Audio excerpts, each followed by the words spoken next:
Leia Healthcare. It's good to live. Proud sponsor of the Real Health podcast with Carl Henry.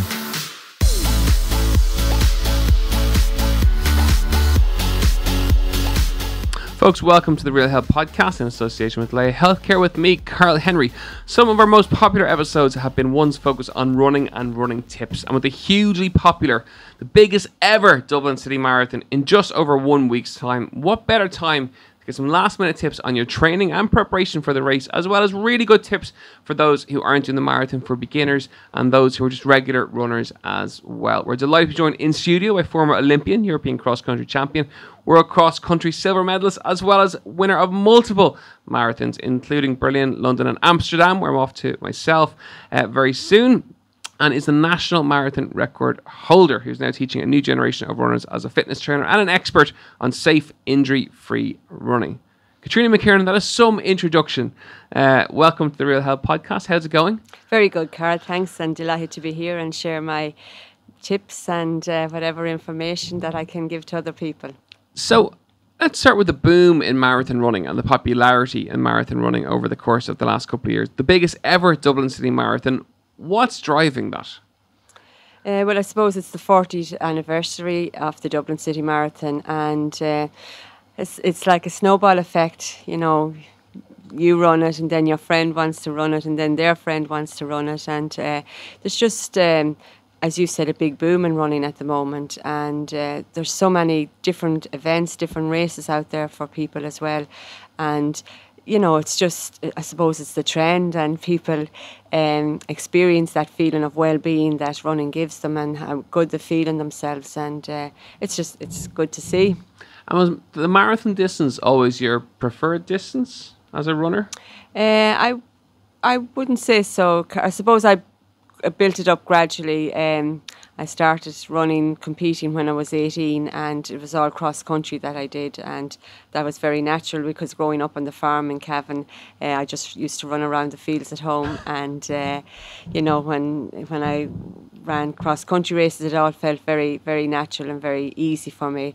And then it progressed into running track races, running road races, and ultimately then I started running marathons. But I did a lot of shorter events first, and that's what made me good at the marathons, because I had built up a good base of fitness, and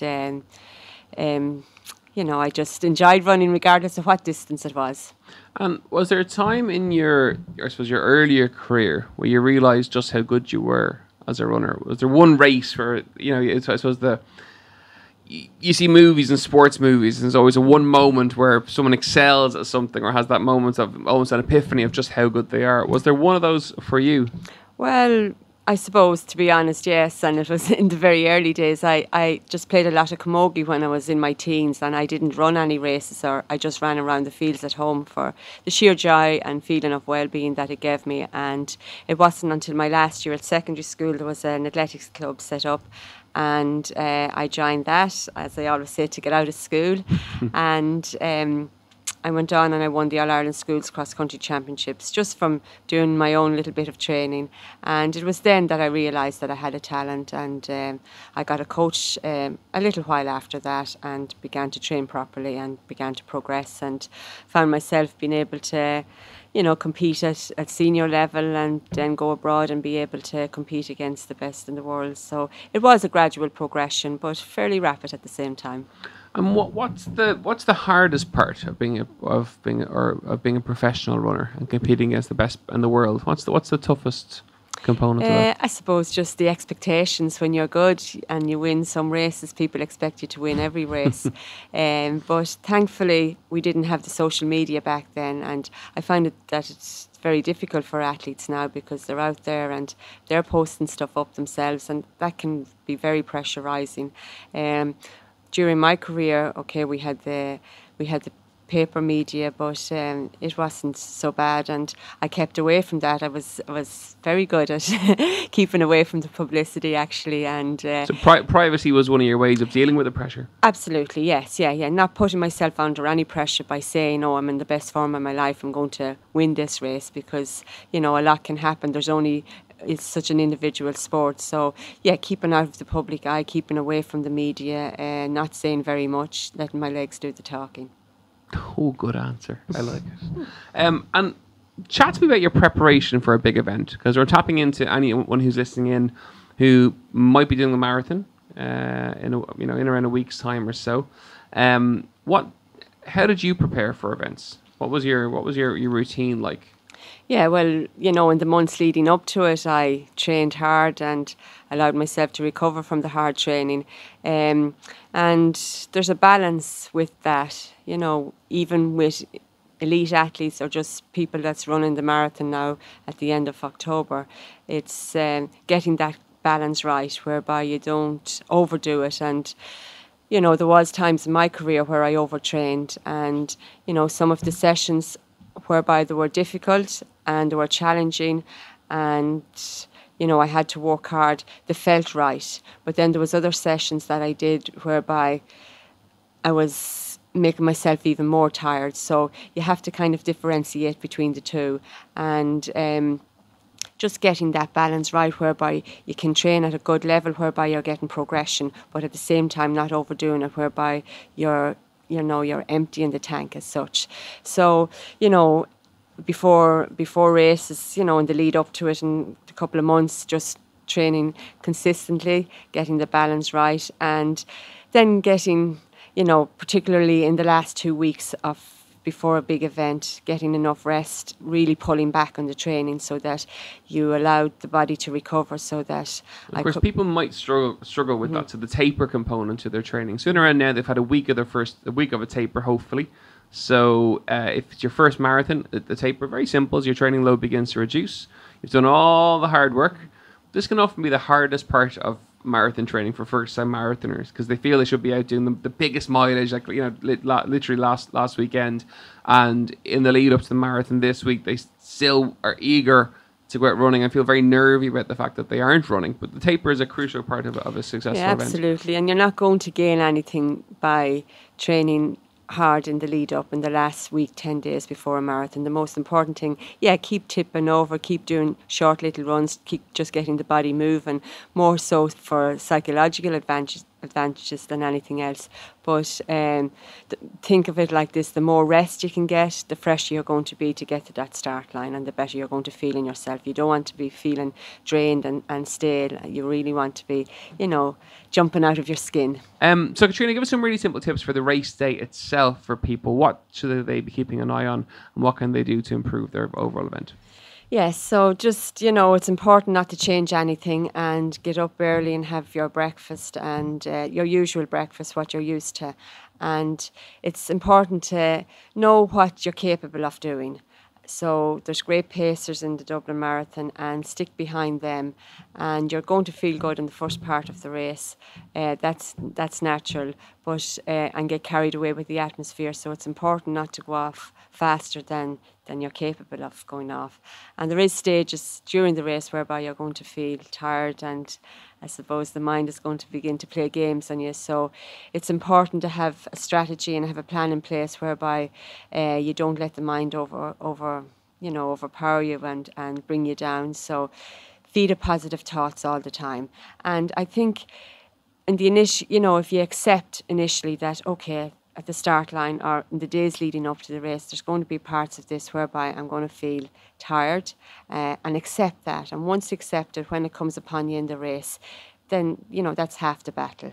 And, think how lucky you are to be out running, be grateful for that. Think of all the hard training you did in the build-up. Think of the people that's going to be there at the finish line to greet you. Think of the nice big chocolate cake or whatever you can. Think that's whatever's going to help you get through those miles. I suppose for me, when I was competing, I thought of family and, all the supporters, and, in the last couple of miles, my legs would be hanging off me, but I would really just focus on all the hard work, the commitment and the dedication that I put in, and I wanted all my supporters to, be proud of me and give them a little bit of joy. So you have your own little strategies as well to get you to that finish line, and, to enjoy every step of it. Of course, because things will get tough at some stage, and just you just got to battle through it and keep thinking, and surround yourself with a positive group of runners who are running at kind of your pace and Yes. encourage each other and kind of work together, which is nice. Folks, you were listening to the Real Health podcast in association with Leia Healthcare. It's the marathon special episode of the podcast with the epic Catherina McKiernan, who's giving us lots of really good tips. The morning of the event.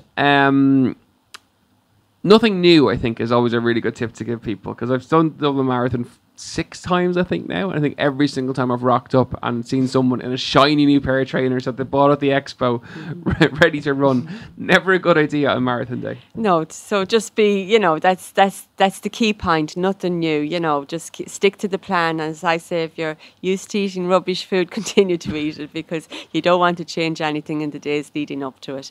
And just with the runners, make sure that you have worn your runners in one of your long runs at least, so that you know that they're comfortable on your feet. And just keep it all very simple. I think there's so much out there now, and there's people saying, I did this, I did that, and did the other. Everybody's different.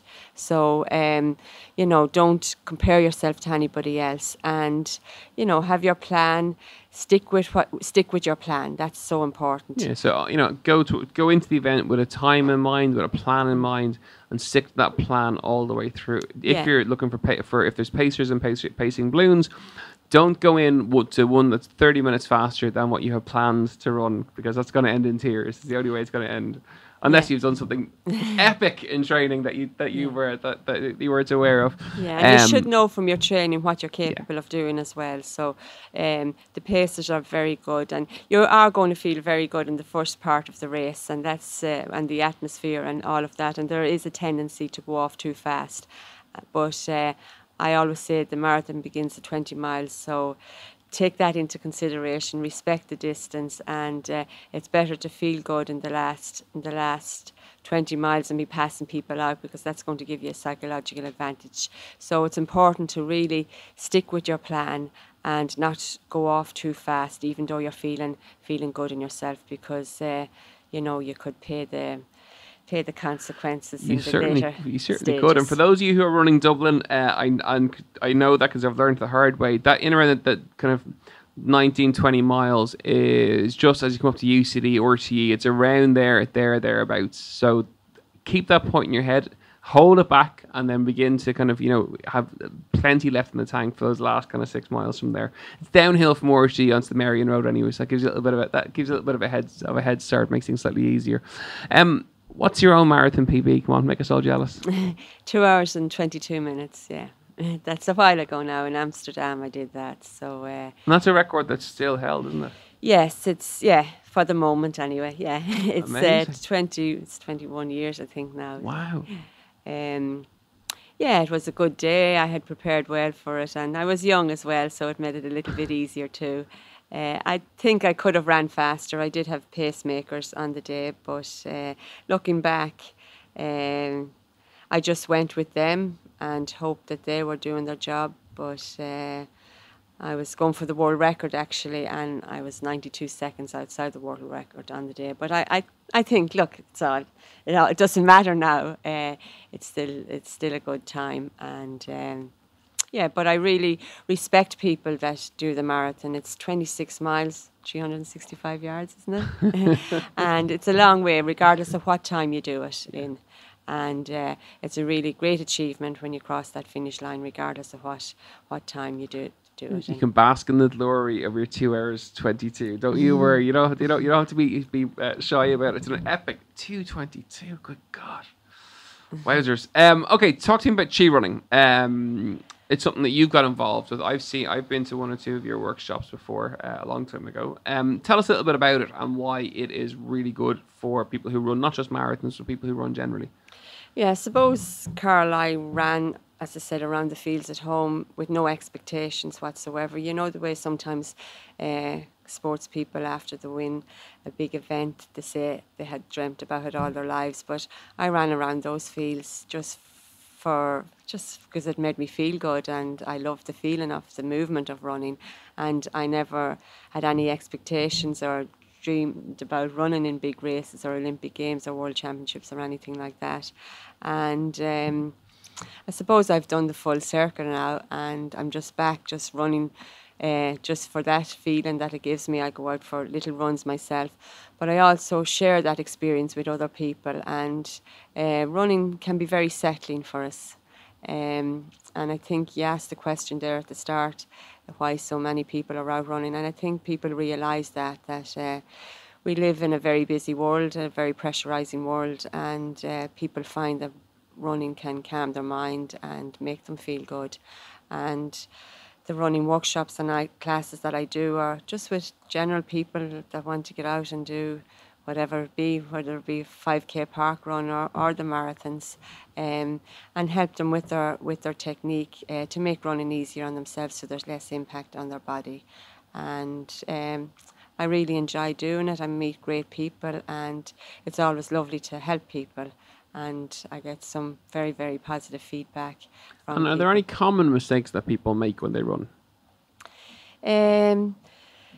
Well, posture is a big part of good running form, and a lot of people heel strike when they run as well, and that can put a lot of pressure on their calves, on their shins, on their lower legs, on their knees. So I teach people to land with their feet underneath them and the stride coming out behind, as opposed to reaching forward. I suppose over a podcast, what would be good to share with people is to relax more while you're running. A lot of people hold tension in their body, and that restricts the oxygen supply to the muscles and makes the muscles sore and tired and achy. So if people can begin to scan their body and sense and feel where they're holding the tension and practice to let go of it, that can really, really help. And you see people running along with very serious faces on them if they can just try to relax their faces a little bit, because a smile can work wonders through your body. And just to get out and enjoy and relax while you're running can be a big help. Okay, so relax, enjoy it, smile more, wave to other runners. I always do that. People think I'm bonkers, but I think it's important. The landing and that can make a big difference, because a lot of runners get a lot of lower leg injuries like shin splints and calf strains and Achilles problems and knee pain and all of that. So learning to land properly is a big aspect of it. Amazing. If people want to find out more about your running workshops, where can they find out about it? So my website is runwithkatrina.ie. Very simple, very straightforward. Catherina McKiernan, thank you so much for joining us on the Real Health Podcast Marathon Special. What better person to give us tips and tools for the upcoming Dublin Marathon than this lady right here in front of me. Folks, if you are running the marathon, enjoy. It's of all the events that I've done, it was the first one, the very first big event that I ever did, and I can remember my first ever one. It's hard to beat that feeling. Relax, enjoy, be early, keep your same routine as you've done for all your long runs. Keep everything exactly the same as you have done in training. Don't change anything. On the day, relax, smile, run with a positive group of people, and yes, it will get tough at some stage. Everyone will hit the famous wall. Just relax into it, have a plan in place, and surround yourself with some other positive people to help yourself get through it. Above all, build your plan, have an amazing race. Do post us some photographs and tag us. We'd love to see them. Folks, that's all we have time for on this week's special Real Health podcast, with some really good marathon tips from Catherina McKiernan. Thank you so much for joining us. As ever, rate and review, and you can join us next week. We'll have more epic guests, epic tips, and lots of content for you too. Have a wonderful event, and we'll see you the far side. Slán go fóill.